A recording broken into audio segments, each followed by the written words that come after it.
हाँ, तो देखो चैप्टर सेकंड आपके भारतीय संविधान में अधिकार, राइट्स इन इंडियन कॉन्स्टिट्यूशन। ये भी 1.5 आवर का रहेगा, 1.5 घंटे का टेस्ट रहेगा, ठीक है। और पहला क्वेश्चन है आपके 1928 में किस समिति ने भारत में अधिकारों के घोषणा पत्र की मांग उठाई थी? विच committee raised the demand for a declaration of rights in India in 1928, ठीक है।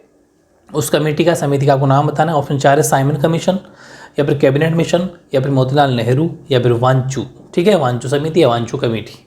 सबका आंसर ठीक हो रहा हो क्योंकि बहुत इजी है, मैंने आपको सब नोट्स में लिखवा रखा है।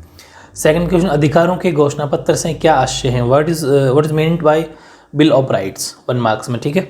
और क्वेश्चन नंबर 3 है आपका, मौलिक अधिकार और साधारण अधिकारों में कोई 2 अंतर बताने हैं आपको। State any 2 differences between fundamental rights and general rights बोल दो चाहे ऑर्डिनरी राइट्स बोल दो, एक ही बात है।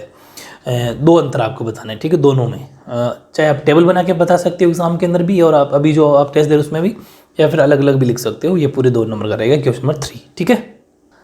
क्वेश्चन नंबर 4 बहुत इंपॉर्टेंट है। नीति निर्देशक तत्व वाद योग्य नहीं है, इस कथन का आशय स्पष्ट करना है। The directive principle of policy या DPSP are not litigious, explain the meaning of this statement, ठीक है। उसको आपको पूरा बताना है। ये वाद योग्य नहीं है, मतलब इसका अपन केस दायर नहीं कर सकते कोर्ट में।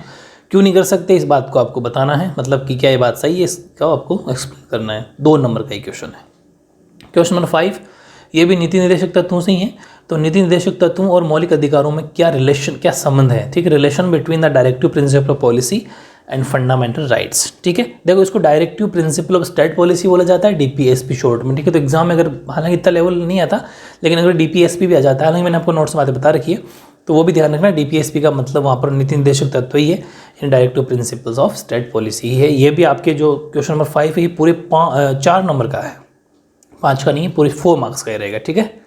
अब देखो क्वेश्चन नंबर 6, भारतीय संविधान में दिए गए स्वतंत्रता के अधिकार का वर्णन कीजिए। ये पूरे 5 नंबर का है। Describe the right to freedom given in the Indian constitution, पूरे 5 नंबर में वो सारे कौन कौन से अधिकार है। और जो मैंने आप कुछ जो बुक में आर्टिकल हैं आपके जो लिखवाए थे नोट्स में, 1-2 आर्टिकल भी लिख देना, मतलब अनुच्छेद भी लिख देना, बहुत अच्छा आंसर आपका बन जाएगा, ठीक है। क्वेश्चन नंबर 7वां, भारत में मूल अधिकारों की रक्षा के लिए न्यायपालिका के अतिरिक्त किन संरचनाओं का निर्माण किया गया है?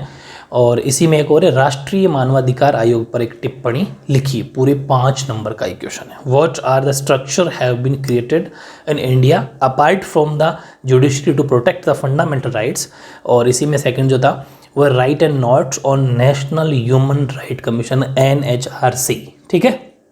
पूरे 5 नंबर में क्वेश्चन नंबर 7 कंप्लीट। अब देखो क्वेश्चन नंबर 8वां, धार्मिक स्वतंत्रता के अधिकार को लोकतंत्र का प्रतीक क्यों माना जाता है? What is the right to religious या religion freedom considered a symbol of democracy? क्यों माना जाता है, प्रतीक क्यों माना जाता है, सिंबल क्यों माना जाता है? 2 नंबर का एक क्वेश्चन रहेगा आपका, ठीक है। 8वां 2 नंबर का।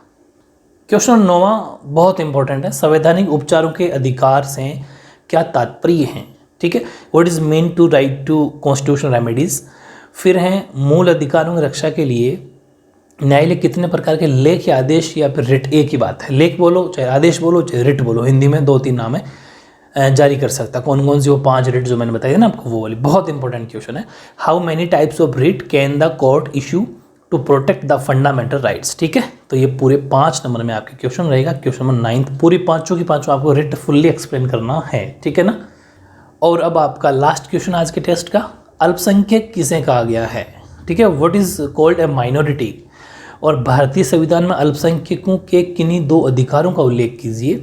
Mention any 2 rights of minorities in the Indian constitution, ठीक है। ये आपके पूरे 3 नंबर का। तो इस तरीके से आई थिंक ये 30 मार्क्स का आपके टेस्ट हो जाएगा।